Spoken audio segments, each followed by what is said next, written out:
Okay. With that, are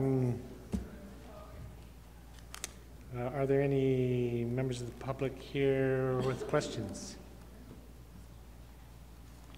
Seeing none, call the meeting to order and look into the agenda then. Are there any changes or additions to the agenda? In that case, I'll move the agenda be approved as presented. Those in favor? Opposed? Motion's carried unanimously. Moving down to item F1, Bylaw 2017-29, the 2017 Land Use Bylaw Update. Mr. Host. Good evening, Council. Lori, Audrey, Megan, and myself are here to present Bylaw 2017-29, our 2017 Land Use Bylaw Update. Municipal Development Plan that outlines three foundational values of sustainability, diversity, and connectedness. They're intended to formalize a commitment to protect the interests of future generations, to attract a wide range of people to Canmore, and to foster a shared sense of belonging in our community. This bylaw is part one of two parts intended to better align the land use bylaw with these values by clarifying sections that have been challenging to interpret, by introducing changes that would expand the supply of affordable housing in Canmore, and by continuing to encourage developers to be leaders in green building practices. The proposed changes are included in the 4 schedules that were in your package representing green building regulations, accessory dwelling units, changes to the land use bylaw sections themselves, and some formatting changes to the land use bylaw. We have short presentations from administration for each schedule, and given the diversity of topics, Council may wish to ask questions after each section in order to help with interpretation. This is a quick summary of the stakeholder consultation to date. In addition to the public hearing we're proposing for September 12th, we held an open house on August 2nd, and we will have a second one on August 29th. To support the second open house, we will have an online survey that will be open for comments from August 29th until the start of the public hearing. We held 3 meetings with the Bow Valley Builders and Development Association on August 3rd, 14th, and 16th. And we also continue to receive feedback via phone and email in response to the information that we have posted on the town's website. The overlying question that we have been asking is how might any of the proposed changes affect members of our community, with the intent being to uncover opportunities that we may have missed and and to ensure that any unintended consequences are mitigated if possible. The proposed changes that we have in here are not necessarily intended to be final, but rather to provide options upon which we can gather feedback from industry and the public. Based upon the feedback we have received over the last 3 weeks, we have made changes to this proposed bylaw, and we're open to further amendments given what we'll hear between now and the end of the public hearing. So we'll start our presentations now, and following that, we will be asking Council to give first reading to this bylaw and to schedule the public hearing. And Ms. Rislingwin will start our presentations.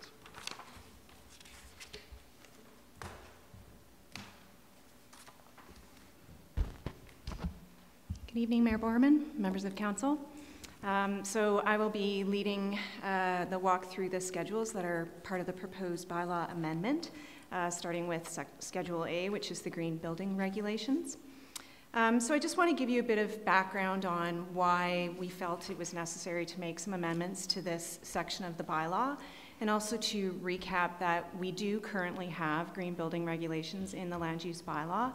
This is sort of tweaking, so to speak, to update some of the targets to reflect some additional changes with some of the other programs that the land use bylaw is aligned with, and also bring together some of the penalties and the incentives and the discussions we've had around that.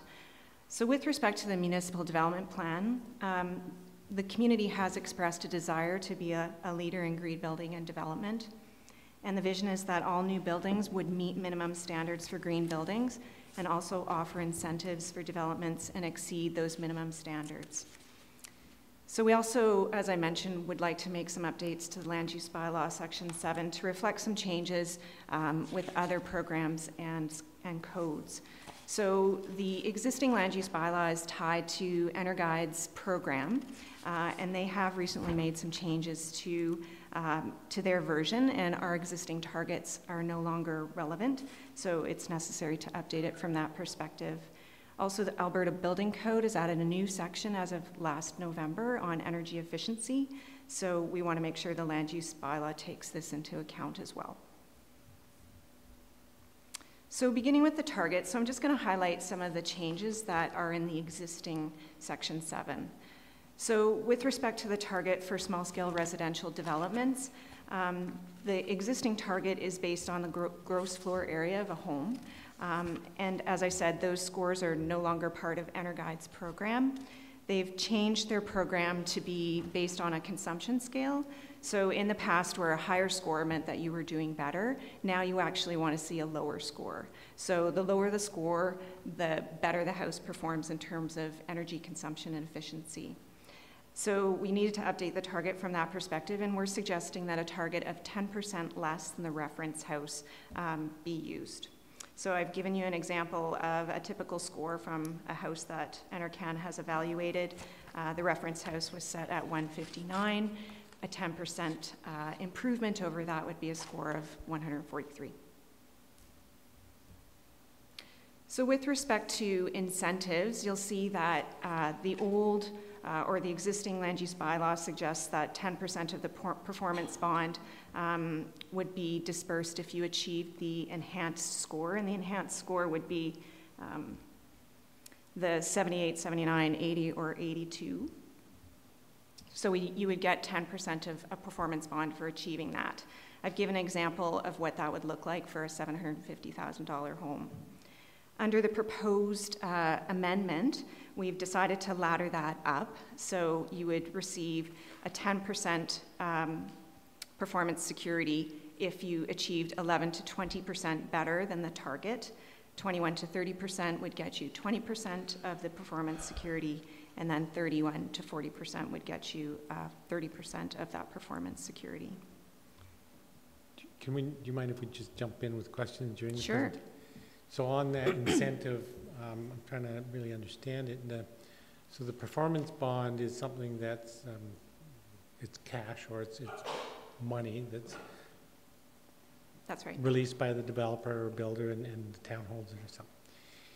And so is the reference house something that's clearly understood in the building community? Yeah, so as part of the process, the builder, the developer would engage the EnerGuide program, and that score would be generated prior to occupancy.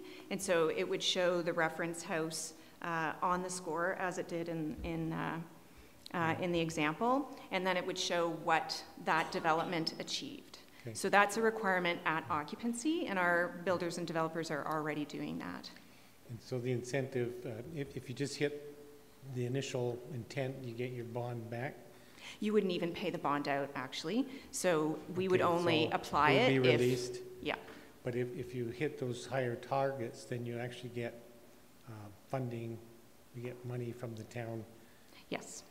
We would give you... As indicated there, yeah, like $300 to $900? Yeah, so we would calculate it based on the cost of construction. Thank you. Okay. So there are two different types of buildings that the Section 7 speaks to. So the targets and the incentives we just discussed were for small-scale residential development, but the other group of buildings are commercial, industrial, and institutional buildings and large residential where the EnerGuide program cannot be applied. So we use a different green building standard for those types of buildings, and it's a comparison to the Model National Energy Code for buildings. And so the target is 25% better than that energy code, and so the existing bylaw for these types of buildings says if you get 50% better than the Model National Energy Code for buildings, you would receive 10% of that performance bond. And so we're proposing to, again, ladder it up. So it would go from 26 to 35%, because the target is 25, so we need to bump it up. You would get 10% of the performance security. And then if you achieved even better than that, within 36 to 49%, we would give you 20% of the performance security. So for that type of building, we've also increased the incentives. So sorry to interrupt again. Yeah. You know, other than the benefit, I would think to a builder of a larger project is being able to say that they've beat or exceeded the standards. I mean, on a $9 million project, you get $3,000 or $4,000 incentive is not going to make much of a difference to any builder. Possibly, yeah. In my opinion. Right. So these are the incentives and the penalties that we've proposed, but again, it would be great to receive some feedback if council or the community didn't feel like they were adequate in one way or another, if you wanted to suggest different penalties or incentives. I'm not suggesting anything. I mean, I'm fine with it. I know in the engagement with BODA, was there any discussion around that or any input? Yeah, I think they were definitely pleased to see the incentives going up. They did have some comments with respect to the penalties that are proposed, and I can speak to that in a moment. And they did sort of want to see the reaction from the community as well, and provide some additional feedback before the public hearing also. So, and it's something that we're continuing to think about as well, as maybe this doesn't quite meet the mark in terms of the penalties and the incentives, so perhaps we might want to try adjusting those values a little bit. I think the overall process and the way we're proposing for it to be executed is sound, but perhaps we want to change those percentages slightly to make them higher or lower. Super, thanks. Councillor Russell, you had a question on this? Yeah, thank you. I think you answered it. You're going to be addressing penalties right away? Yep. Thank you. My next slides. Okay. Good. Penalties. So under the existing bylaw, so this is for the small-scale residential developments, so the single-family duplex and townhouses. If you didn't submit any of the reporting requirements, the penalty would be 100% of the performance bond. If you missed that target, remember it was based on 73 to 78 different, depending on the size of the building. If you missed your target by 1 point, we would keep 75% of the performance bond. If you missed it by 2, we keep 90%. And if you missed it by more than 2, 2 or more, we would keep 100% of the performance bond. So again, I've given an example of what that looks like for a $750,000 home. So you'll see that we have reduced the penalties quite a bit. Failing to submit the reporting requirements under the proposed amendments, still we would keep 100% of the performance bond. But then we've tried to match the incentives with the penalties, and this may not be the best way to move forward with this, but we wanted to keep the ledger sort of neutral. So if we had money coming in that we were getting from penalties and we were also dispersing funds for incentives, it would sort of hopefully wash in the end at the end of a fiscal year. So that's why we've suggested these targets, and we also didn't want to make them too onerous. So again, they ramp up depending on how poorly the bill will be requested. Councillor Russell, did you have a question? Question? How many people have we penalized? Anecdotally, it seems that the builders are, everyone's building green. People are going to the nth degree to get it better. Are we penalizing anyone, or do we? Occasionally we do. Yeah, we have had. I haven't pulled the permits to see how many we've actually penalized. I'd say we've probably given as many incentives as we have penalties. Yeah. Could we, for down the road, that would be a really good stat to use? Yep, we can definitely do a bit of an audit on the numbers. Thank you. Okay. So for the commercial, industrial, and institutional buildings or large residential developments where EnerGuide cannot be applied, the target is again 25% more or 25% more efficient than the Model National Energy Code for buildings. And you'll see that we haven't changed the penalties on this grouping of buildings at all. They're essentially the same. So that's what I was going to speak to with respect to the targets, the penalties, and the incentives. I did want to apologize to council for this next item. This was meant to be in your council package. It's the very last section of the proposed section 7, but when I was doing my cut and paste to make them existing and proposed side by side, in my haste I missed section 783, so my sincere apologies for that. But it was essentially a clarification of how we would calculate the penalties if an applicant chose to use the third-party certification procedure. So 7831 is how we would do it if it was a small-scale residential. So if someone chose to use LEED or Built Green and failed to meet the requirements of those programs, we would look at the equivalencies for the EnerGuide program.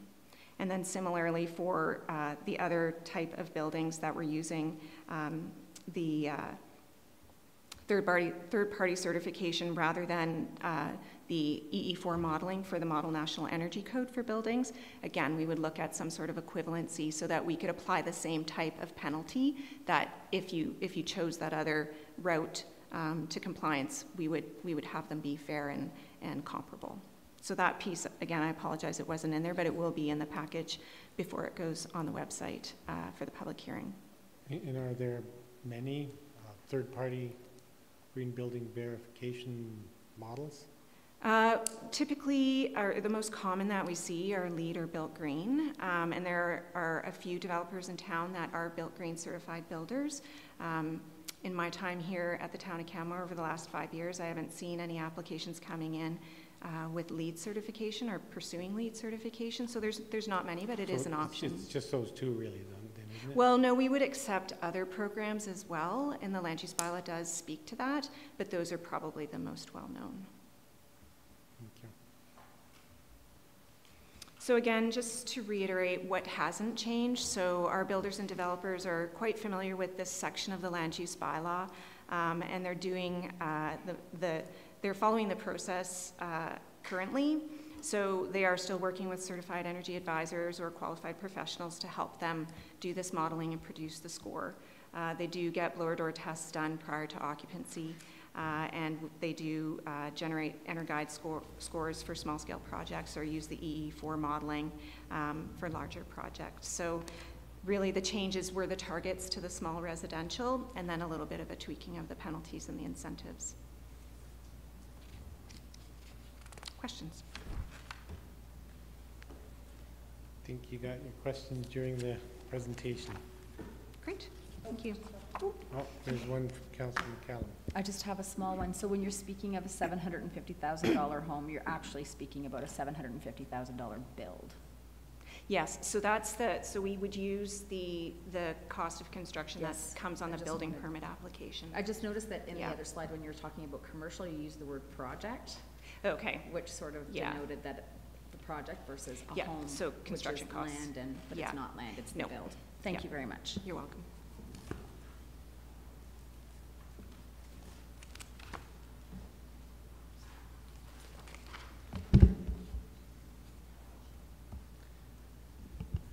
Evening, Council. I'm presenting on the proposed changes to the land use bylaw with respect to accessory dwelling units, secondary suites and garden suites. And I just wanted to be clear that there's two types. One would be attached to the principal residence and one would be detached and on the same lot as a principal dwelling. And they are intended to be for residential purposes only. So the MDP that was approved in 2016 set out some expectations to encourage additional accessory dwellings to be built in the town of Canmore. The provision of suites in existing neighborhoods, to remove some over-restrictive regulatory barriers, and to protect the integrity of the neighborhood. So the intention of these proposed changes is to attempt to address all three.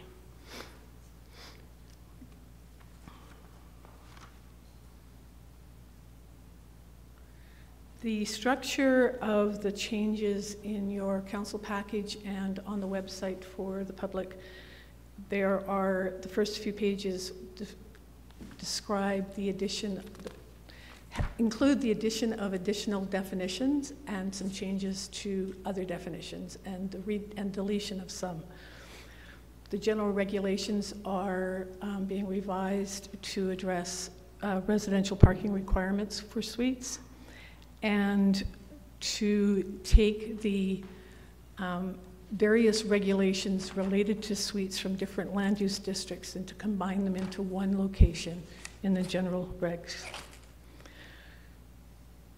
The next part of Schedule C consists of proposed changes to a number of the standard districts. These do not include the direct control districts at this time. And then there are some maps that support the proposed changes to residential parking and an administrative requirement with respect to when a DP is not required. Can I just ask a quick question on that slide? Yes. So why wouldn't the proposed changes apply to DC districts? We have not reviewed DC districts as yet. So ultimately they could? They could potentially be reviewed and revised, but there are a number of them, and some of them could be a little bit more difficult to review at this time. Okay, thank you.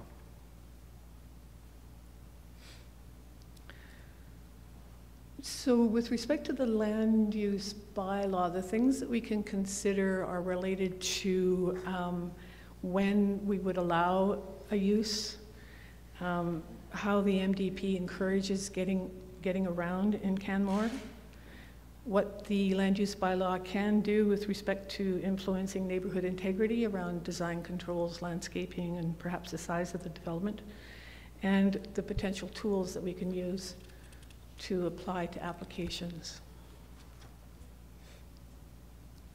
So I'm going to get into some of the proposals now. We are proposing to allow as a permitted use accessory dwellings in standard single-family dwellings and duplexes, and detached garden suites on single-family lots that are a minimum of 400 square meters or larger. Lane and street access are no longer a requirement, are proposed to be no longer a requirement. For the most part, accessory dwelling units are proposed to be permitted in each amended district, which means that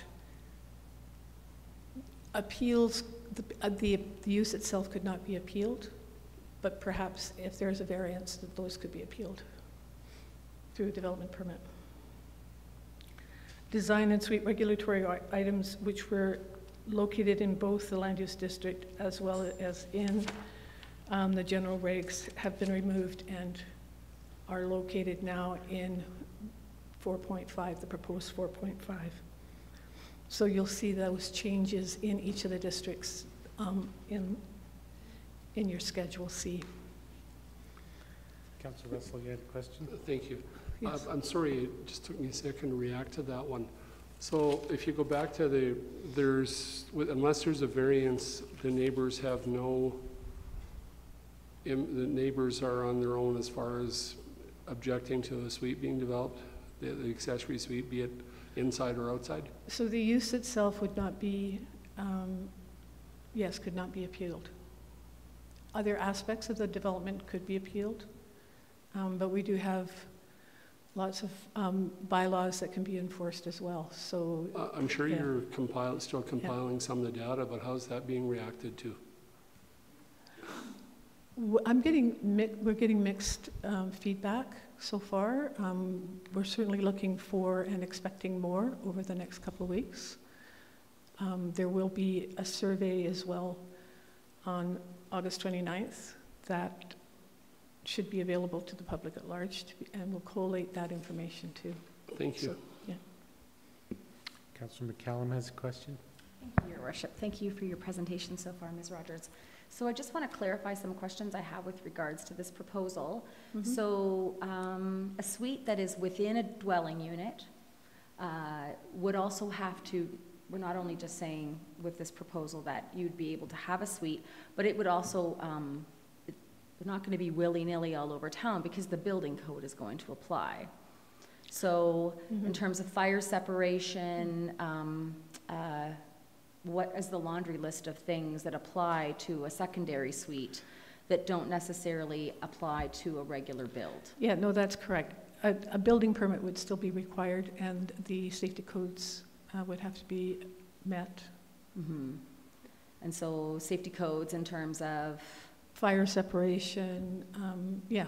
So in access. some cases, it's not going to be just as easy as flipping a switch, turnkey, I now have a suite in my basement. No. There's going to be quite a few hoops that one is going to need to jump through from a regulatory perspective. The hoops will be somewhat similar to building a single-family dwelling, perhaps, but maybe less so in that regard. But you would still have to meet the Alberta Building Code and other items as necessary, as determined through the regulations. Through the regulation I saw that's listed, there's a lot other requirements. So then with a detached, so an attached suite, which is a suite within the home, that would go to building permit based on the recommendations or the proposal here. It's not recommended yet, it's proposed. And a detached garden suite would go through DP because, and those would be things. What's the process for a DP for a suite? We would, if there's an issue with respect to an attached dwelling unit or a secondary suite in a house, and there are some potential variances, there would be a development permit application process. Right. But again, the use itself would be permitted, and it would just be a matter of whether or not the variances would be supported either by administration or by the SDAB. And so it's 10% through administration, 20% variance through SDAB? 20% variance for Canmore Planning Commission. Thank you, CPC, sorry. Yeah, and I think the Subdivision and Development Authority has greater abilities. Authorities, yeah, for sure. For variances. And then there are additional regulations, which I'm sure is your next couple of slides, in terms of what would apply to a detached garden suite within this plan. Yeah, currently generally for the attached garden suites, the regulations are very similar to what we have in our current land use bylaw. So setbacks. So the size of the units, I think it's a maximum of 40%, I think, of the principal dwelling, up to a maximum of 80 square meters. Right. So. And I noticed that there's also additional regulation in terms of where dormers are allowed, in terms of peeking into other people's backyards, which I've also heard is a concern. Correct. So the way the dormers are situated on a detached building also are regulated as well. Correct. In the proposed changes, yes, that's correct. Okay. Yeah. Thank you very much.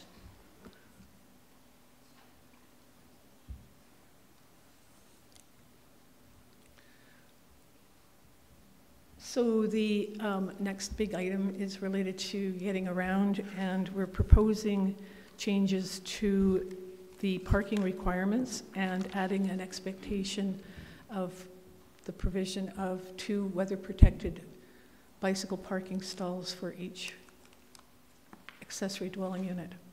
The changes to the parking depend on the location, the distance, the walking distance to the core, and the distance or whether or not you're within the catchment area for transit.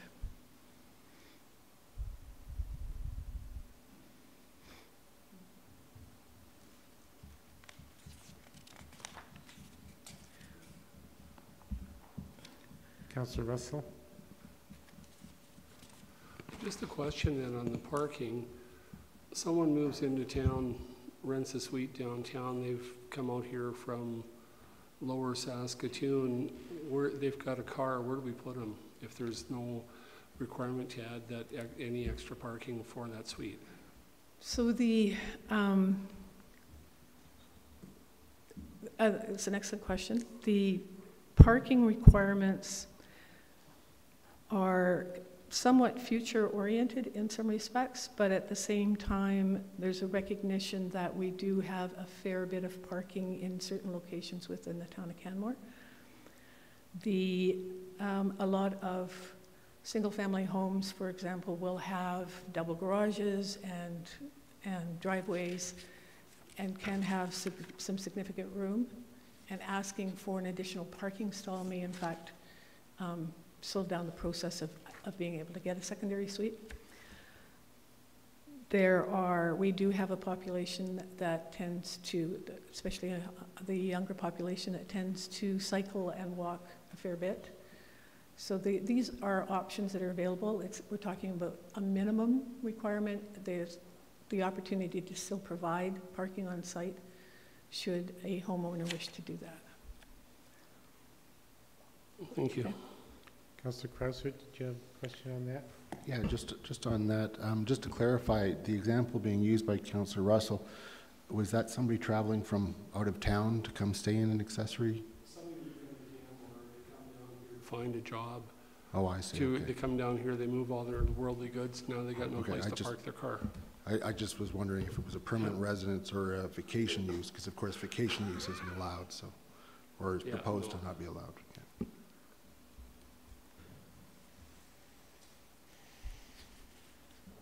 So with regard to protecting neighborhood integrity, there are some existing design controls that have been carried into the revised 4.5. There are some additional ones, the intent of which is to make it clear what our expectations are, so it makes it easier to approve, especially detached dwelling units.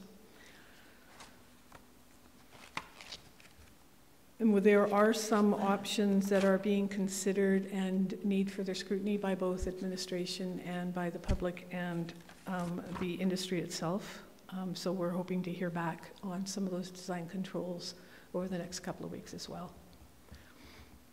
We will have some firm recommendations for the public to consider in advance of the public hearing.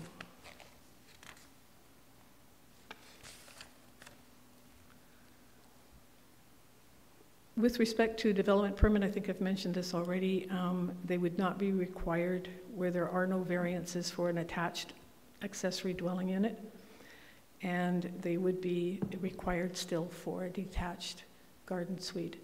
The intent here is to try to reduce some of those regulatory barriers that were raised by council through the municipal development plan.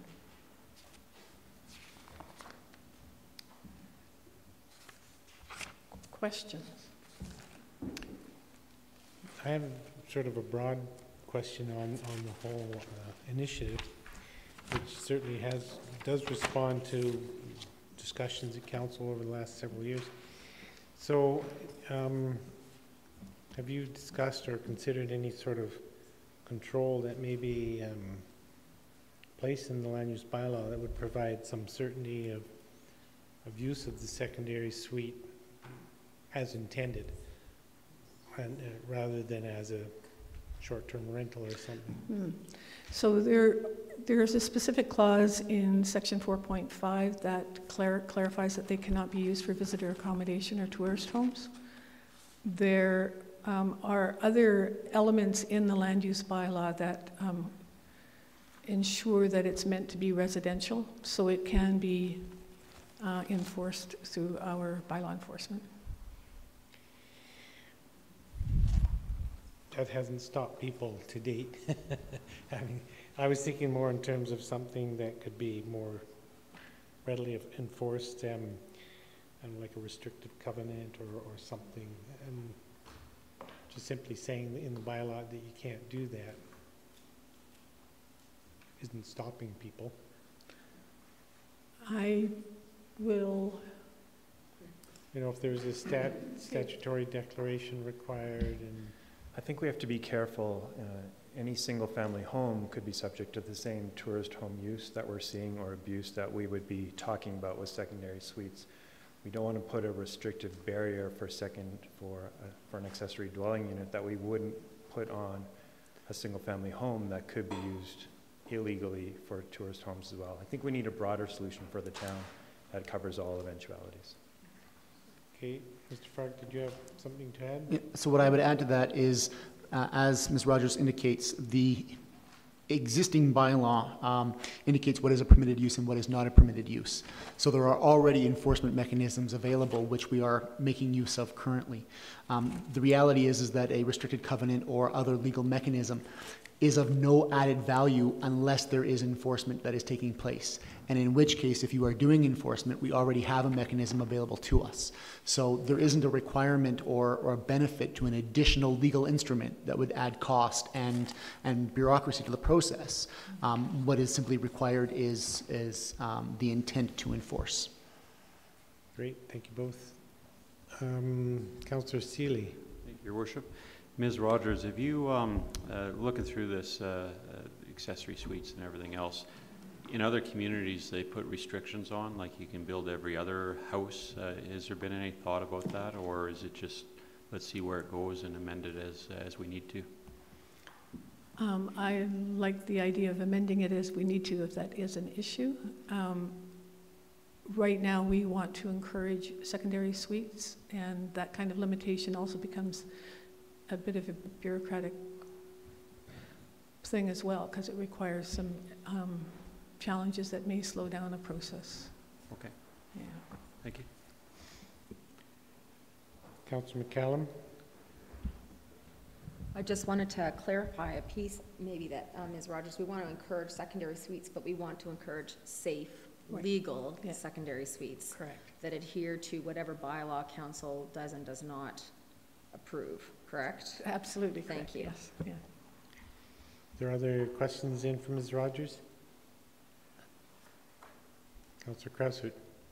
Your Worship, it's just a editorial comment. I know that we're just in the process. There was a big, I really appreciate all the public engagement opportunities that are coming. Just on the third page of your Schedule C, things like the C that is added, it says despite 4.3.2.3. Well, that is all within that section, so it should actually just refer to subsection A above, you know, that sort of thing. Thank you. But I know that that would be caught. I just thought I would Just mention got caught. it just got caught. Yeah. Thank you.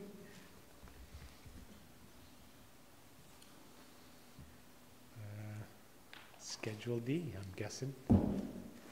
So, Schedule D. Good evening, Mayor and Council. So I'm presenting both Schedule D and E. Schedule D covers the administrative changes. I won't be the more general omnibus changes. I'm not going to be touching on every proposed change. I'll just be trying to briefly outline the intent behind these changes in general and then highlight some of the bigger changes as examples.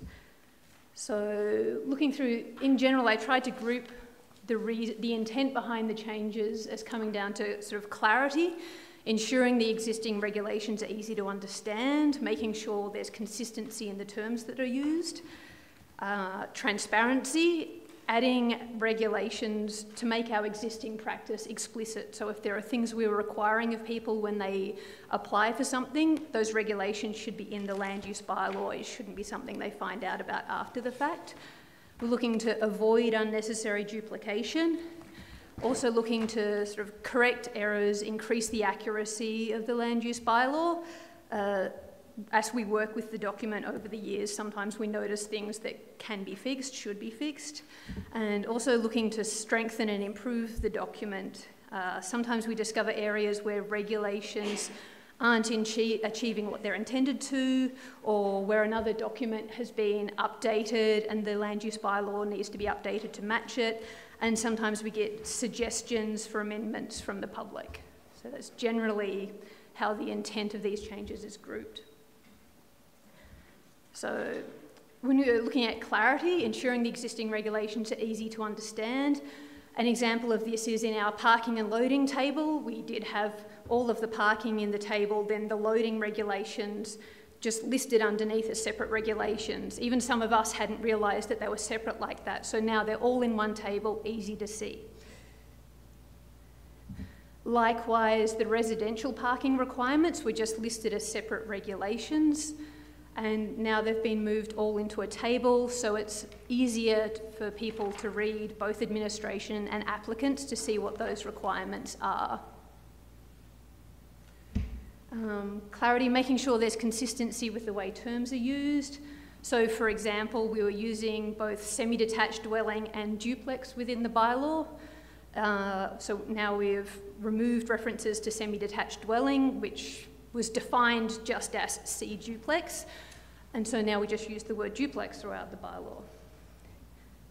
We're ensuring that the language in the high groundwater area regulations dealing with flooding matches that in the flood risk area regulations, also dealing with flooding.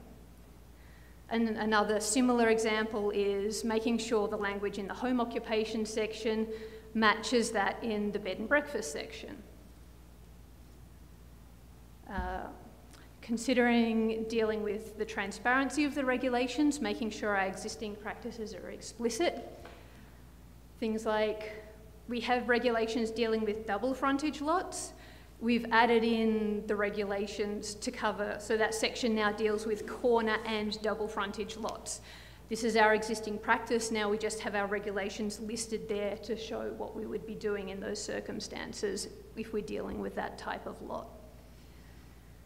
Relocation of buildings was another one in our general regulations that just said we'll need a development permit and a development agreement.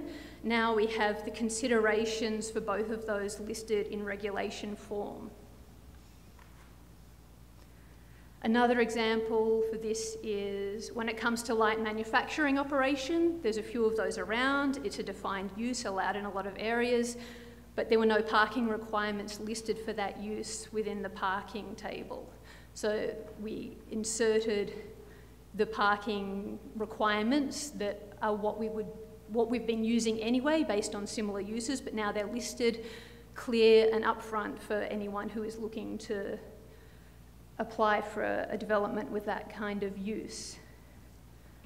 Another similar example is in our list of special additional requirements, things that we might require for a development permit, is the acoustic impact assessment for sites next to the Trans-Canada Highway or the railway. This we've been asking for, it just wasn't explicitly listed in the land use bylaw. We've also made some changes to avoid unnecessary duplication. So section 1.17, dealing with non-conforming buildings and uses, just repeated the Municipal Government Act, which is unnecessary. Instead, we can just refer to the Act and keep the regulations short. And then similarly, we just consolidated the regulations for Class 1 and Class 2 home occupations to avoid repeating regulations which applied to them both. Now, looking at sort of correcting errors, increasing accuracy. An example is in the TP Town district, we had a regulation which read, all houses shall face and address the street. We looked at what the area redevelopment plan said, removed the word shall, so now it just says all houses should face and address the street. Similarly, we found out in the list of the operator of the bed and breakfast shall, one of the things the operator was required to do was provide a sign. The intent of the bylaw wasn't that they had to provide a sign, that's what the existing wording implied, so that's been rephrased to say they may install a sign. The regulation's otherwise the same. We've also proposed some amendments to the mapping. This example, it's a piece of MR land that's currently zoned BVTG. It's where the little mini Stonehenge and the baseball court is. We're proposing to change that district to PD, the public use district, which is more appropriate for municipal reserve land. Similarly, within the Peaks of Grassy, there are a number of parcels with a land use district that doesn't accurately capture the intended use of the land. So the proposal here is to redistrict the UR urban reserve at the west end of this map to WC, wildlands conservation, which is appropriate as it falls within a wildlife corridor. The ER land to the north of the map is currently in the R1B district. We're proposing it should be ED, the Environment District. And the other highlighted lots are largely MR land that are currently within the R1B and DC 1396 districts, and we're proposing they should be changed to PD, which is the Public Use District. So this is an example of where a change has been proposed based on a piece of regulation that's caused confusion for a number of applications over the last few years. So this is regarding driveway location. So that's the existing regulation there. The new one we've proposed simply says where a lot has direct access to a lane, the lane shall be used for vehicular access, instead of referring to the existing predominant pattern of access on the block, which has led to a lot of debate about what's predominant and when the rule should or shouldn't apply. This is another change based on a suggestion from the Canmore and Bow Valley B&B Association. The existing regulation states that the maximum amount of accommodation in bed and breakfast shall be 2 guest rooms or 6 pillows. They've made the suggestion that it should be 3 guest rooms or 6 pillows, whichever is less, per principal dwelling. So we've included that in our proposal. This is a piece where we're looking to sort of strengthen and improve the regulations based on trying to let the land use bylaw keep pace with what's happening in the rest of the province and the country. Our existing fire smart and fire resilience regulations are not very strong, and so we've drafted some that are will help strengthen our community against wildfire risk and are very explicit about the things we would require from developments. There's also been the addition of a few new sections. The addition of a section relating to the subdivision authority. We have a subdivision authority. These regulations just outline our existing practice. Overlay districts. As part of the preparation for rearranging some of our existing sections into an overlay district section, we have included this, which just explains the purpose of overlay districts in general. And we've also added a section on proposed the addition of a section on direct control districts, based on the fact there's a desire to be a little more sparing as to when a direct control district is used. And so this section has been proposed to provide guidelines for decision-making regarding those DC districts. Other sort of bigger changes or additions of sections, there's been a new section added for visitor accommodation that largely consists of the existing definition for visitor accommodation, but there's also some regulations added both there and at the end of the tourist home section, with the intent of meeting Council Motion 157/2015. So that's largely the intent of all of those changes. I've tried to touch on some of the bigger ones, but if you have any questions regarding those or any of the others, I'm happy to answer them. Well, I do, a few. First question is, I'll refer to page 70, it's 1.24 direct control districts, specifically 1.24.0.2. And I'm just curious about, in hindsight, how that might have been applied. So the direction is the DC district should not be used basically when another land use district could be used to achieve the same result. So I'm just curious if you think that recent DC districts that council's approved meet that intent? Anyone? Anyone? So I might not be the best one to answer that one. about our And recent if you DC don't have an districts. answer, that's okay, but I'd like to think about that. Yeah. I would say yes, the existing DC districts would meet this intent. As, for an example, the 7th and 7th development, there was no existing land use district that could have been applied that would have produced the result that was being sought with the direct control district. So the preference of planning is to use existing districts where available. But oftentimes when something is being crafted or is very, very specific, Palliser is another example, there is not an existing district that would encompass the intent of that particular project. So I would, without fear of limiting my career, I would say with confidence that the DC districts that we have in place would conform with this intent. Thanks for your answer. Councillor McCallum. Thank you, Your Worship. Thank you for your presentation, Ms. Dunn.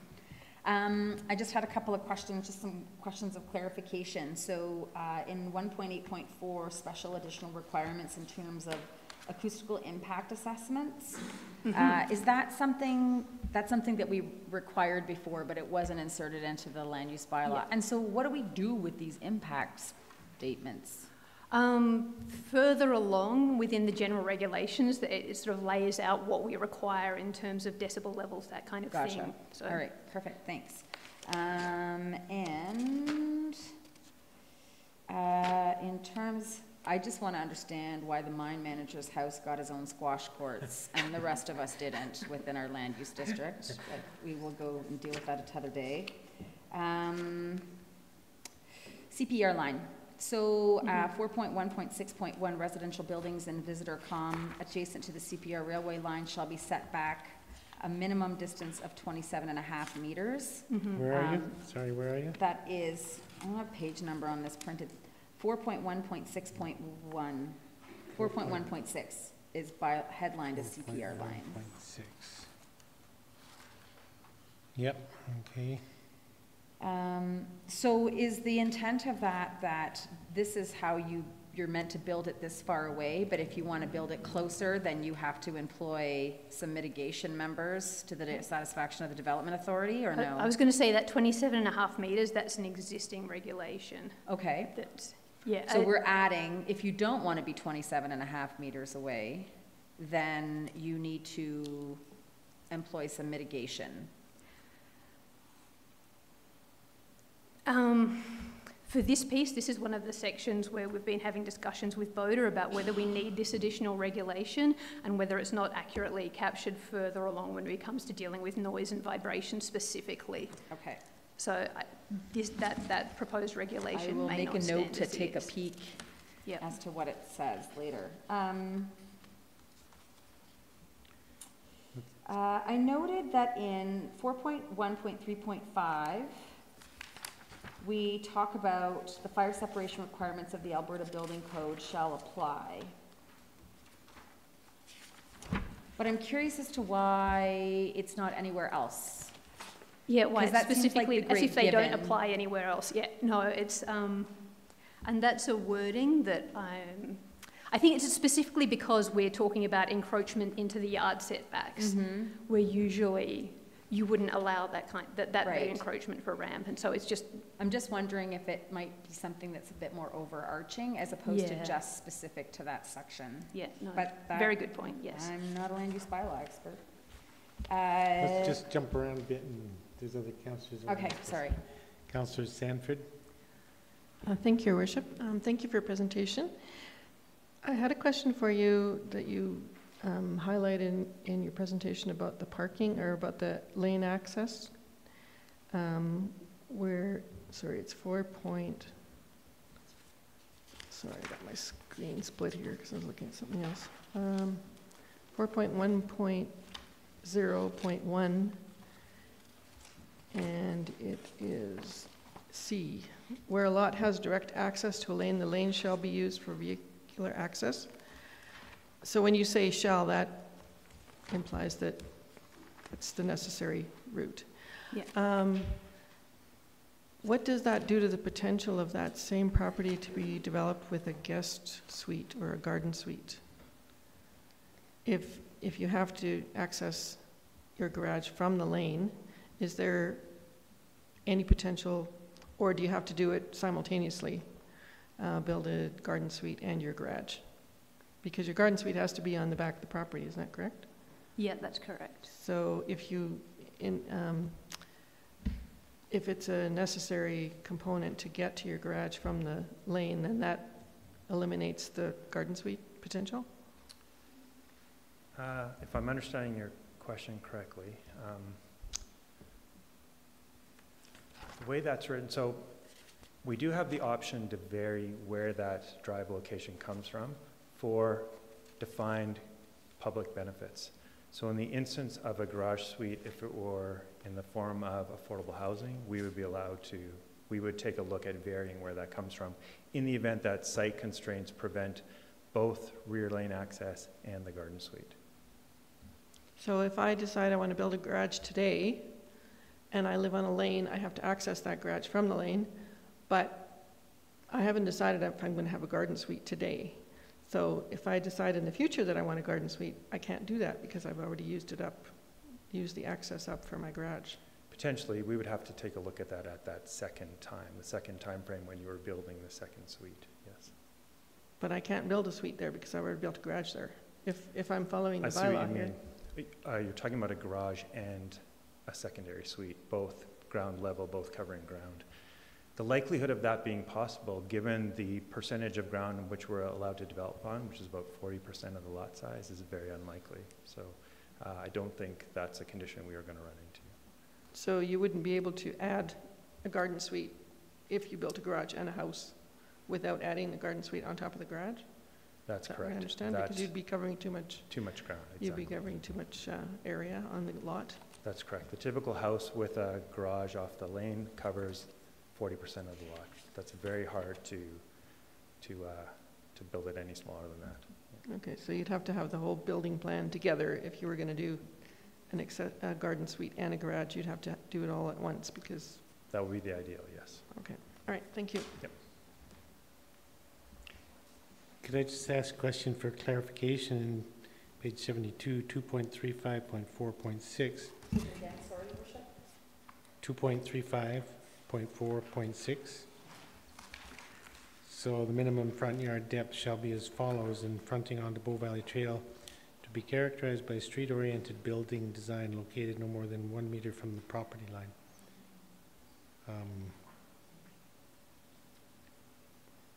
Can you just go through that a little bit for me? The existing regulation had the setback as 0 metres, which forced, for any kind of building articulation, they had to apply for variances. So this is just to allow for that same street-oriented building design, but sort of still allow for some kind of building articulation at the same time. Okay. So that's different from the setback line, the front yard setback.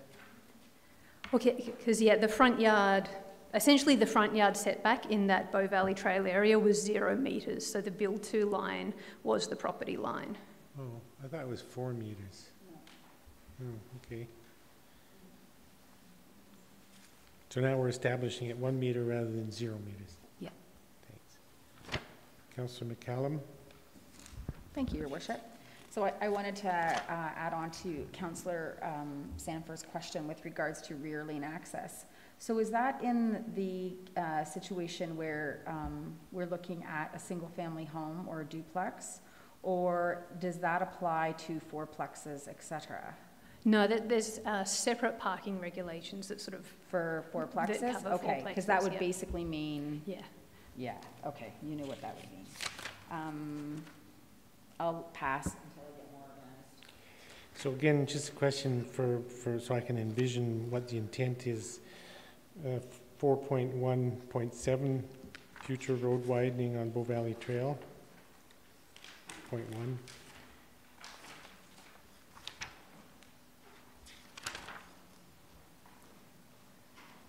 Yes. What's the vision we're trying to achieve through that specific wording? Essentially, section as it existed was written as a general setbacks for future road widening with extra, it was just reworded to cover the fact that the only road we're looking at widening at the moment is the Bow Valley Trail, so it was rewritten with that in mind, but with no change of intent. Right. So the vision is future widening of Bow Valley Trail to allow other accessory uses, and so there's regulations in there to be certain that the road widening can be possible in the future. Yeah, correct. Right, thank you. And on the B&B, maybe existing wording or new, I'm not sure, the section 4.13.0.8, I guess that's new because it's red. Referencing 5% of the total number of occupied single-family residents. Is that current, or is that the 5% of total number of? That's current. That's current. And unchanged. So all that's changed there is the number of the numbering? Yeah, all that's changed there is some of the regulations have been moved around. None Right. of all of the existing regulations have been maintained. Then on section 4.13.0.12, and it's a section that references the statutory declaration, person is principal resident of the dwelling, which is the case presently with garden suites. So two questions.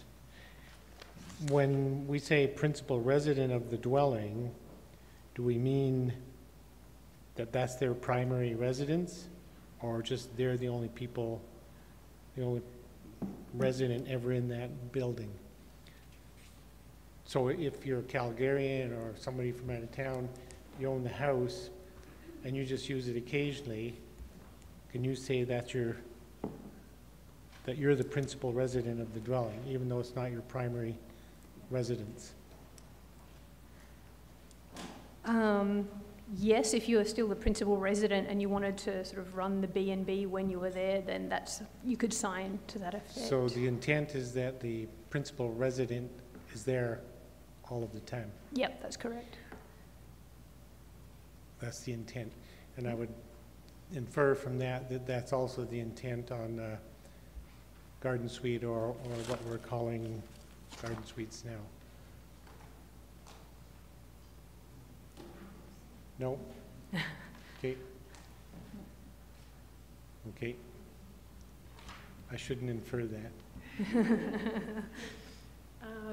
No, we're not proposing statutory declarations for garden suites or either attached or detached accessory dwelling units. Currently that's required, so that's... Currently there's a requirement for Okay. stat dec, but So that would fall off of the land use bylaw for garden suites or detached suite.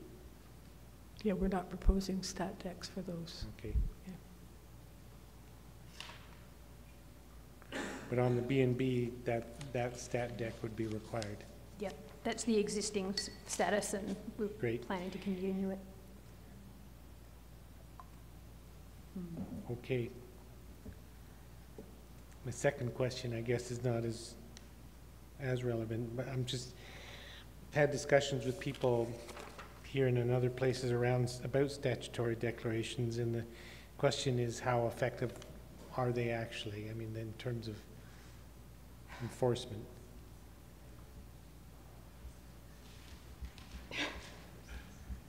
Who's taking that? Mr. Farr. I would indicate as per any regulation, they are as effective as the enforcement that takes place. So falsifying a statutory declaration is fraud, and you can pursue enforcement of that if you put the resources behind that type of enforcement. Yeah. Right you are. So if we're going to put that in the land use bylaw, we're going to enforce it, by golly. Okay. Yes. I believe one of the intents of this regulation cleanup is to make clear that if it remains in regulation, it is something that we intend to enforce. Super. I have one other question, I think only one other at this time, and it's just in attachment 5, the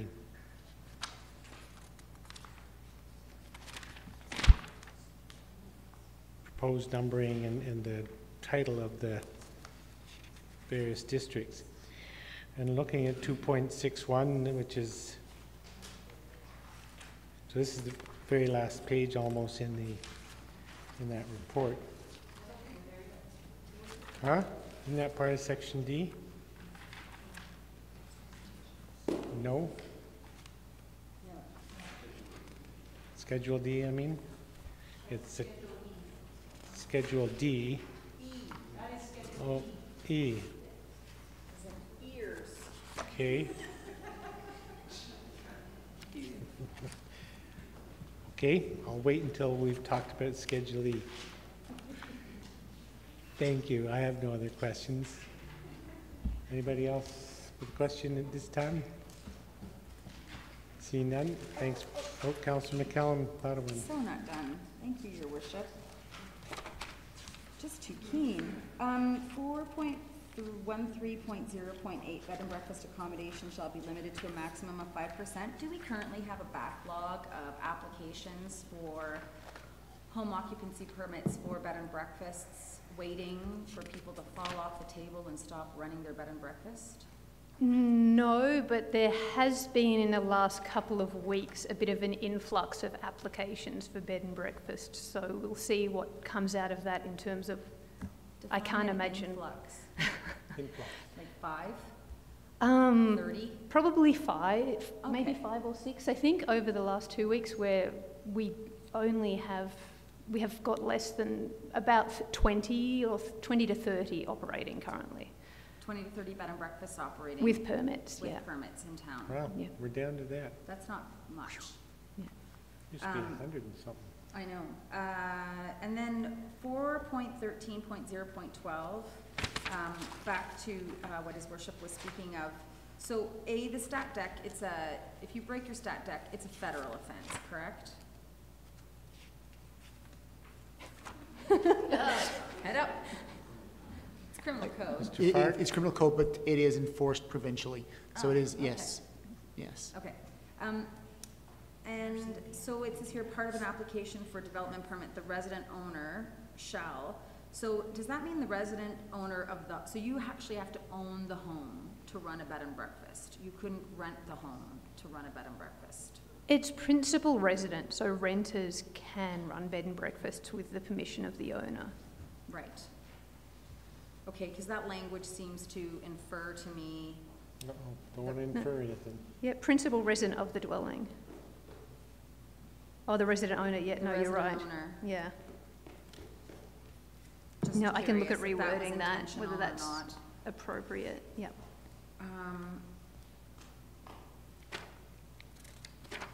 And 4.28, fire prevention and emergency, under the E, the provision of secondary vehicular emergency access egress to the site. Is this meant to, is this commercial? Sorry. This is in terms of larger developments. Okay, so this is actually meant to be for a subdivision itself, not for a primary, and I'm sure if I was reading it actually in the land use bylaw red line, I would totally understand that, but. Yeah, no, it could be worth clarifying. And then replacement of land use zones. Sorry, if I talk slow enough, I can waste enough time. So I noticed in some of these that we're replacing addresses, and so for instance, in the Peaks of Grassy, here it refers to Lot 1, Block 2, Plan 0. Is there any way that when this goes to public hearing, that these can be numbered accordingly so we know which lot we're looking at? It's just a suggestion. Yeah, no, good idea. It just helps people understand what it is they're looking at. I'm done for now. Thank you for my everyone's patience. Are there any other questions this time from council? Seeing none, thanks very much. Okay, we'll move on now to part 2.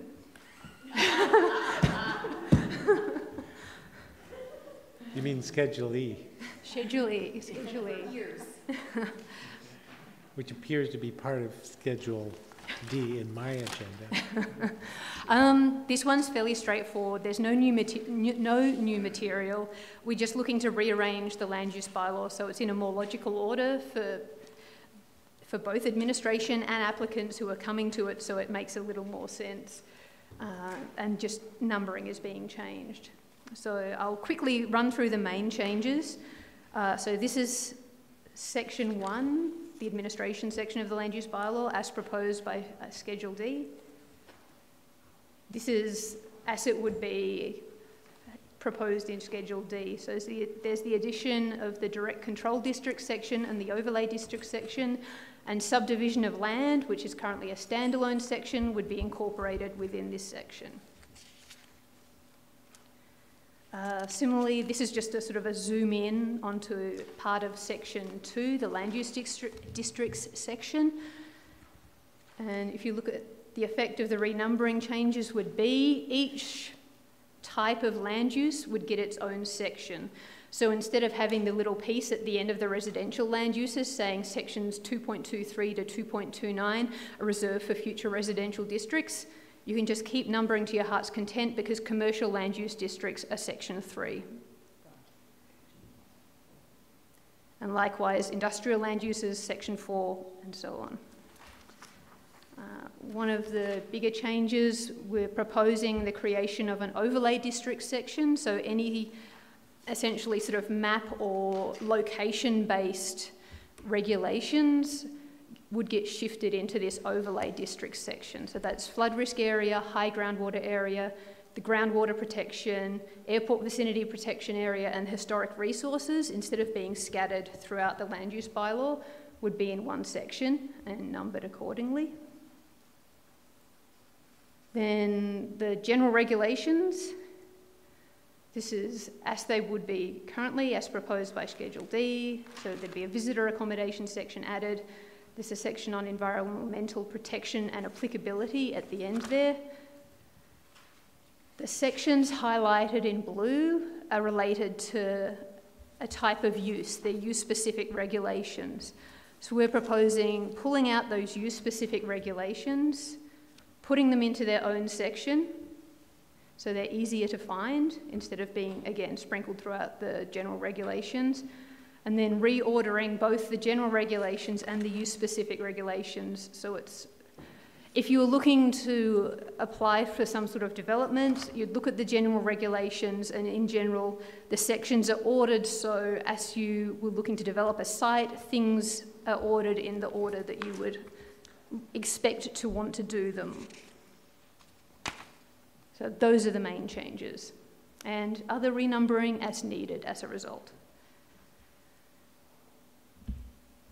That's it. Questions? Oh, good, thank you. I think that's pretty straightforward. I have a question that I've had for several years now, and I've discussed with Mr. Fish and probably others in this room. In terms of miscellaneous land districts, specifically the current 2.61, which is UR Urban Reserve District, and when the whole discussion started 2 or 3 years ago around the Peaks of Grassy parcel, there had been and it continues to be some confusion in the community around what Urban Reserve District means or what it's intended to. And Mr. Fish and I, and I think others had talked about the benefit of being more specific or something, using something there that better reflects the intent of the district. And at that time, several years ago, we acknowledged that you couldn't just sort of arbitrarily open up the land use bylaw to make that one little change. It should wait for the omnibus changes. So is that something you could give some consideration to for second reading? Yeah, definitely. Thank you. Are there any other questions then at this time? Seeing none, thank you all. There's a little bit more. We'll be quick. Originally, employee housing was targeted to be included in this omnibus update as well, but has been postponed to provide administration the opportunity to refine our concepts and gather more feedback on the impacts. Similarly, we wanted Steep Creek adoption in this phase 1 update, but we're waiting for final mapping, which we expect early this fall, so we will include that as part of phase 2. And with that, we recommend that Council give first reading to Bylaw 2017-29, our 2017 Land Use Bylaw update, and schedule a public hearing for September 12th this year at 6 p.m. here in Council Chambers. Thank you for that. And just before I put the motion on the table, to your last point, Council has had addressing employee housing in the manner you suggest high on our list of priorities, but I think it's a better decision not to try to push that through this. It's going to take some time to complete that discussion in the community, and it's best to, I think, start the conversation and then have that carry through the election and be addressed by the next council. So I appreciate that you're working on that already, and I've heard from members of the community about the discussions that have been happening, so certainly looking forward to seeing that come forward at some point. Thank you. So again, thanks for the report and all of the presentation. Thank you. And then with that, I will move the council give first reading to bylaw number 2017-29 and schedule a public hearing for September the 12th, 2017 at 6 p.m. Speaking to that motion, I will support it. Particularly happy to see the section of recommended changes in the secondary suite part of the bylaw. We've been wanting to address this for, well, most of the term, but there's been a lot of other things that we've been addressing through this term. So I feel that the suggestions for the land use bylaw, the changes in that section, will encourage some very positive opportunities for solutions that address the difficult, the shortage of rental inventory in the town of Canmore, and more effectively address the need for people who are looking for a place to rent. And I think the other sections are also easy to support. So happy to support this motion. Councillor McCallum. Thank you, Your Worship. Well, I've been looking forward to the omnibus coming to council for a couple of years now, and I know that, like you had stated, there's been other priorities. However, I'll be pleased to support this for first reading. I look forward to hearing what the public has to say at the public hearing, but I feel that many of these changes have been necessary for a while and will help stop some of the confusion that homeowners have when they, or landowners have when they go to develop a home. And I know that the planning department is wanting to do the omnibus changes for quite a few years now, so I'm happy to see it come to council.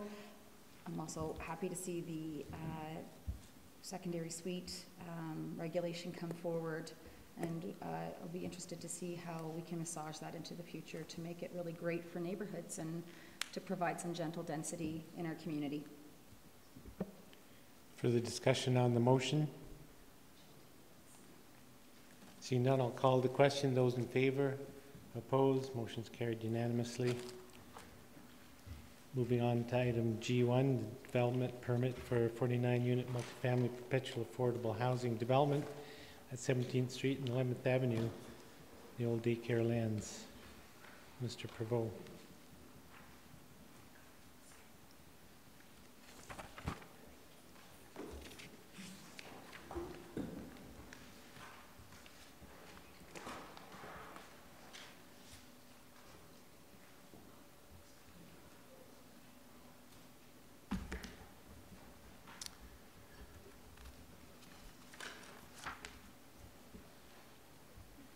Good evening. So the site we're looking at here is the old Daycare land site at 1200 17th Street.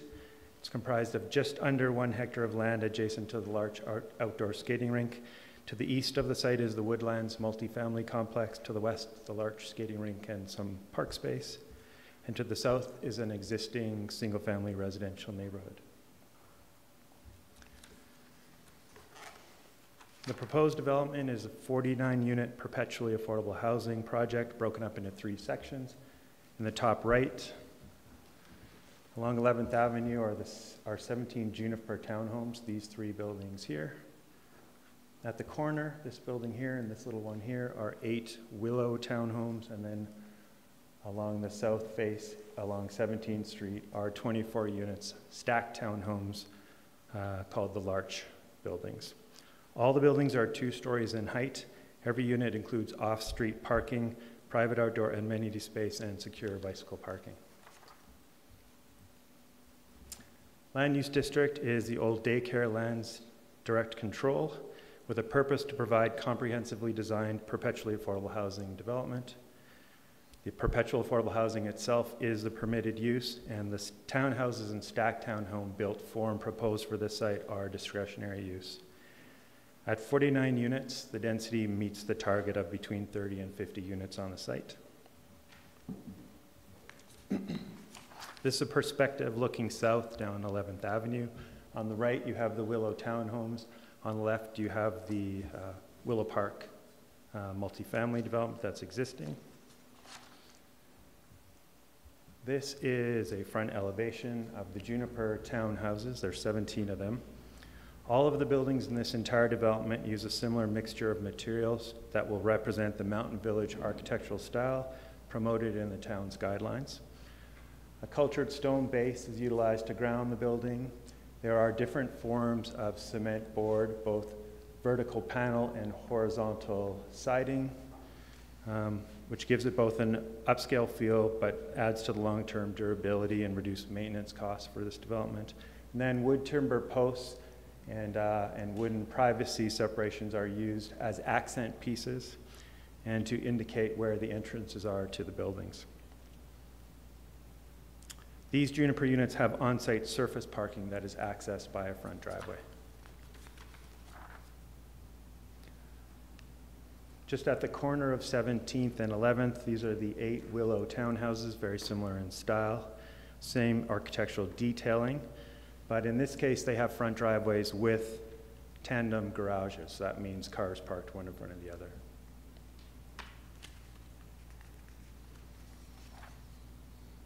This is a perspective looking up north, up 17th Street. So on the left, you have the Larch stacked townhomes.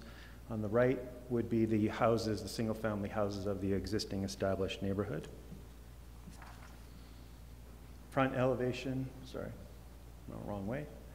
Front elevation of the Larch stacked townhomes. Stacked simply means there are ground floor suites with direct access to the street, and then there are second-story units that are stacked above. They also have dedicated access to the street. The doors at the edges of this development, so here and here, as well as the second one in at these quarter poles here, those are the ones that lead to the ground floor units, which are all 2-bedroom. The ones in the center, and then the 2 on the side that you can't really see, you can just see the access awning. Those all lead directly upstairs to 3-bedroom stacked suites above. These are very similar to the Juniper and Willow buildings with the same timber framing, posts, and privacy screens used to define the entries and to provide accent details. Similar cement board siding and panels, just in slightly different colors. These Larch units have rear lane driveways, which also access garages. In total, the entire project has 12 2-bedroom units and 37 3-bedroom units, leading this to be a very family-oriented approach. There are 2 variances applied for. The first is a height variance along the Larch stacked townhomes.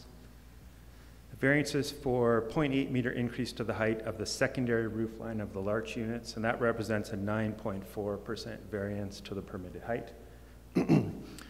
This front line here is at street level. This would be the setback roof line. The secondary roof line would be this one back here that's tucked in the rear. So the actual variance is about a 1/2 meter wide line that runs along this peak on both sides of the peak. That variance represents about 8% of the total coverage of the roof area. This land use bylaw, the old Daycare Lands District allows for up to a 10% height variance when either of two conditions apply. The first being it allows a maximum 10% variance in height over no more than 10% of the roof area when it is deemed to enhance the architecture of the building. In this case, by allowing 8% of the roof line to exceed the maximum height, that's just this little peak here and this little peak here, that occurs. There are 3 of these buildings, so it occurs 6 times over this portion of the development. It allows a cohesive 612 roof pitch to be maintained with the remainder of the building roof styles in a way that provides a visual interest from the street and in a manner that also helps identify that there are multiple houses within this one massing of development. With that condition, it would satisfy the first aspect of the district that allows us to grant a variance. The second opportunity to grant a variance is where the view shed from across the street is not impaired more by the variance than would occur by a setback roof line of maximum height. So again, same drawing. What's essentially saying is that if you imagine the setback roof line here built to the maximum height of 8.5 meters, if you were standing across the street here looking at that, would the variance height that's proposed here provide more impairment of the view shed looking up than would occur if this setback roof line were built to the maximum height available? Here's another view of it. This red shading indicates if you're standing across the street and the front setback roof line were built to the maximum height available, where that would occur along the development. And then you can see back here, the darkly shaded roof pitch here is the 8% that is being requested to be in variance. And so using that as a reference, you can see the proposed roof line would not provide more view shed impairment than would be allowed at the maximum height that the front setback line roof is allowed to be built to. Did that come off fairly clear? Okay, good, thank you. Yeah. So similarly, we think this provides a reasonable rationale to look at a height variance. The second variance is a 5 parking stall relaxation, or 5.2% of what is required. And this is in order to provide 1 extra unit of perpetually affordable housing. In support, there are 3 additional stalls that are available to be dedicated as visitor parking, which is a 35% increase over what's required. And accommodating visitor parking is often brought up as a source of concern when multifamily developments are being proposed adjacent to single-family communities like this one is. There are also 98 secure covered bike stalls proposed, or 2 per unit. And given the site's proximity to the town center and easy access to public transit and local pathways that encourage alternative transportation and modes of commuting, we think there are good options for residents to successfully commute around Canmore without requiring additional automobiles. The land use bylaw allows variances to be granted when there is deemed to be a public benefit, and administration has consistently considered perpetually affordable housing to be a public benefit. Given that the MDP identifies affordable housing as the town's #1 priority and recognizing the multiple transportation options that exist at this location, we are supportive of a variance in support of adding 1 additional unit of perpetually affordable housing. Councillor Crowser? Just to be clear, the 11 stalls of visitor parking are included in the total of 92 stalls. That's correct. Right. And as I look at the drawings, it looks like everything along 17th, well, all the Larch and Willow, they all have 2 spots each, off-site spots. And then it's the Juniper buildings that all have a single parking spot. But those visitor parking are central to all of the buildings. Correct. And then in addition to that, I mean, when you have guests arrive any place in town, there's street parking and whatnot as well that happens. Great, thank you. Yep.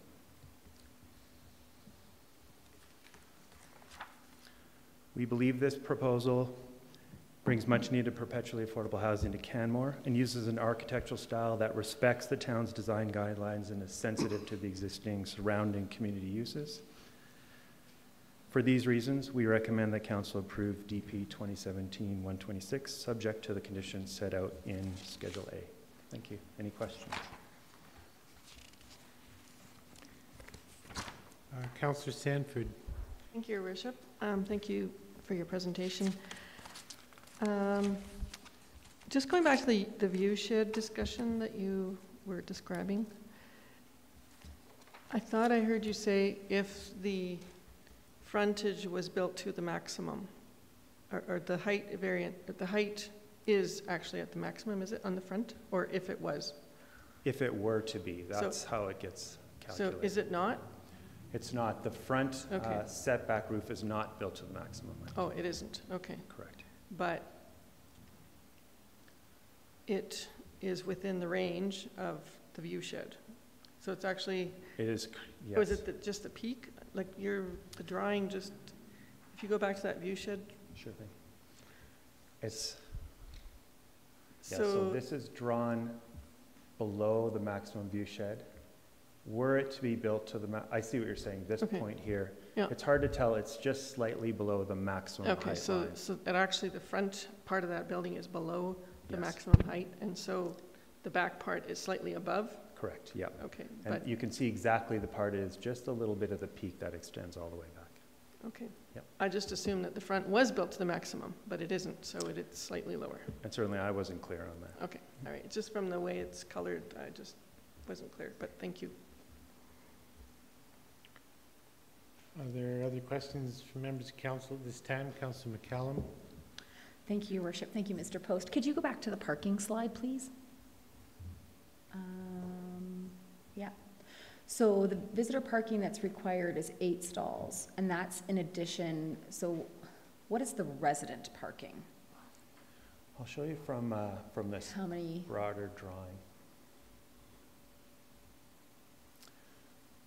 Resident parking is 2 stalls per unit on all of these 3 bedrooms, and it's accommodated well in these large units. In the areas here where we have 2-bedroom units, these Juniper ones are either, there's 12, sorry, let me be clear. There's 2-bedroom and 3-bedroom units. The 2-bedroom ones require 1.25 stalls per unit, and in this case, we're only able to provide 1 stall per unit. So there's about a 0.25%, yes.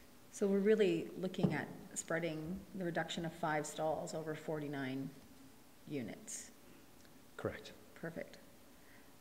And could you remind me of what the setback is from 17th, please? It's 6 meters from 17th. So those are... And these all meet the setback requirement. Yeah, they totally do. Yeah. All right, thank you very much. Councillor Sanford. Thank you, Your Worship. Don't leave that slide. So where would you situate the visitor parking on that?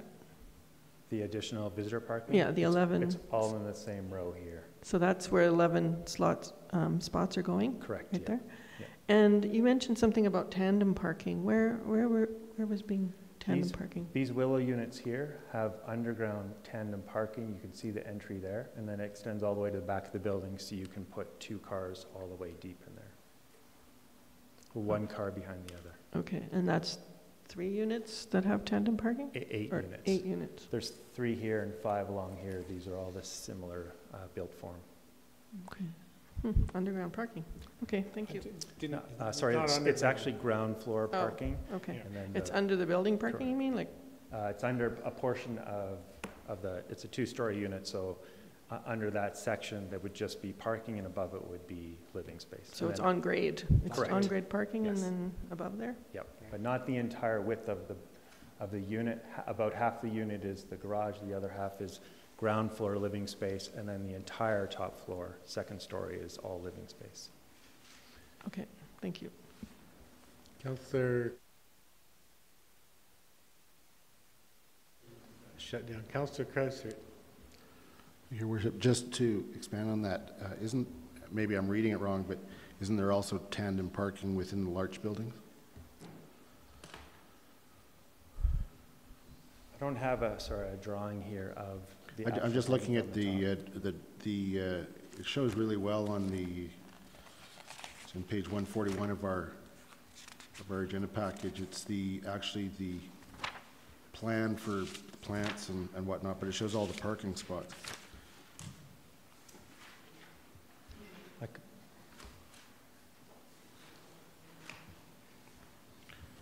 Well, actually, no, page 140, sorry. 140 shows all of the parking spots. So it looks like there's a lot of tandem parking in there as well. Yeah. I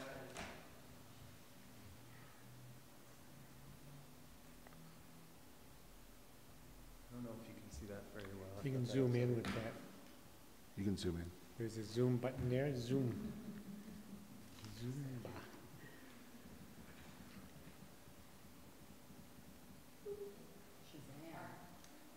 And it will focus.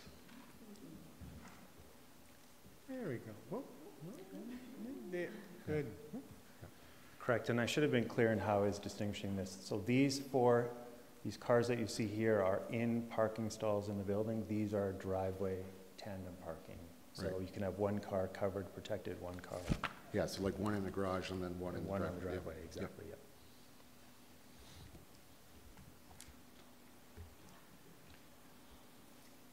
Are there other questions from members of council at this time?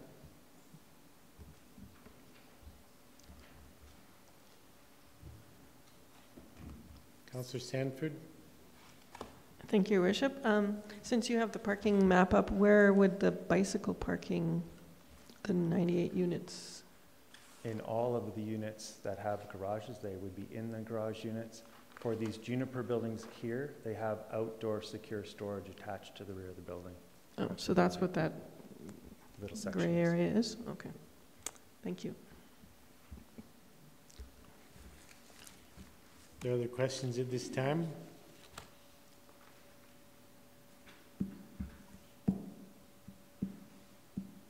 Seeing none.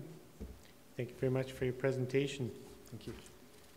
That I will move the council approve DP 2017-126, subject to the conditions of approval set out in Schedule A. And I'll speak in support of that motion. I believe the variances are minor in nature and quite supportable. By allowing the development to proceed with those variances, essentially we're enabling one more family to be housed in this project. And I can just relay that the discussions at the board level, Councillor Seeley and I both sit on the CCHC board, and there was there was a lot of discussion around that, and the board went back and forth on the question of the number of units and the requirement for variance to accommodate the additional unit. And the board felt, as I've just expressed, that the benefit of housing one more family in that area was a justifiable reason to seek the variance. And I am happy to support that. And additionally on that matter, I think that in planning for the future, we, the town of Canmore and other municipalities, have to place less of a critical importance on parking requirements that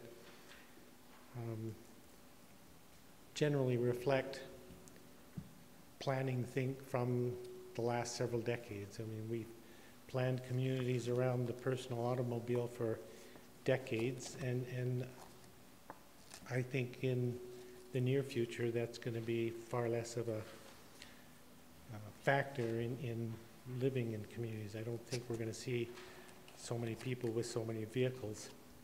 And this particular location is ideal for reduced or to encourage people to reside in that, on that property without the need for vehicles. It's one of the chief benefits of this location is the walkability to all of the services and downtown. So for those reasons and all of the reasons I've spoken to over previous council decisions, I'll be happy to support this motion. Councillor Krausert. Thank you, Your Worship. I'm extremely proud to be able to support this motion. This is completely aligned with our #1 priority that we have been working towards throughout this term, and it's manifested in a variety of forms between rentals that CCHC has developed, seniors housing, housing on Palliser that's coming forward, and this, though, is a wonderful thing to finally be moving forward with. I think that the variances are actually very easy to approve. The height variance really makes no impact on the surrounding neighborhood whatsoever, as it would be completely blocked from the view shed that would be allowed at the street front anyway. And I think the parking actually is explained very well in the report.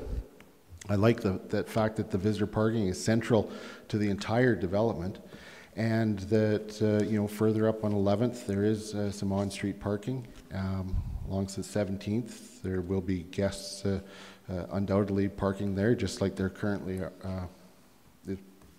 is happening. And I think that given the flat environment, as you mentioned, in fact that it's ideal. There'll be a lot of bicycling and walking that goes from that location. So I find this easy to approve, and I say about time. Councillor McCallum. Thank you, Your Worship. Well, I would agree with you, Councillor Krausert. This is easy to approve. The variances are minimal. I would agree with you, Mayor Barrowman, that we need to consider about how we plan our communities around cars, because the more we continue to plan our community around cars only, the more our community, traffic will fail. We know that that's not the future. That's not necessarily a war on cars, but it's more about being realistic about what the future holds for us. This has been a really long road. I'm excited that we will be able to house 49 families here in Canmore affordably, in a very affordable location in terms of being able to walk and bike and use other modes that are not necessarily as expensive as a private automobile, and so close to the bus route. And I look forward to seeing the families move in. Councillor Seeley. Thank you, Your Worship. Yeah, this is, I'm happy to support this motion. It's needed, it's exciting, and a real benefit to our community. Important asset to the town's PH housing stock, and it's going to be a great development, so happy to support it. Councillor Comfort. I also am happy to support this for many of the same reasons cited by my colleagues. And I did attend the open house on the design, and was very pleased to hear the excitement of various couples and families who were looking forward to, looking at the plans and saying, "Oh, look at that corner unit. We could take that one. I wonder what that one costs." And it was so positive after all the angst in the community about this development. I truly believe once it's finished and complete, and the families are moved in, people are moved in, everybody will acknowledge that it's only added to the quality of the neighborhood. So I'm delighted about this. Councillor Sanford. Your Worship. Well, I certainly like the look of the orientation and the mix of housing stock. I will support it, and I'm looking forward to the happy buyers. Councillor Russell. Thank you, Your Worship. It's a good-looking project. It looks good. It sits out there, serves a good need. I'm sad that we took out the whole grove of trees. I'm sad, you know, I'm sad for the neighborhood because they're gonna have to live with it. You know, it's going ahead regardless. Thanks.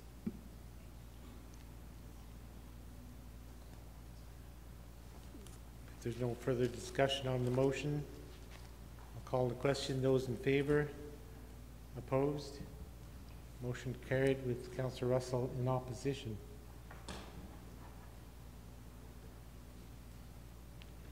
And with that, I'll move council be adjourned. Those in favor?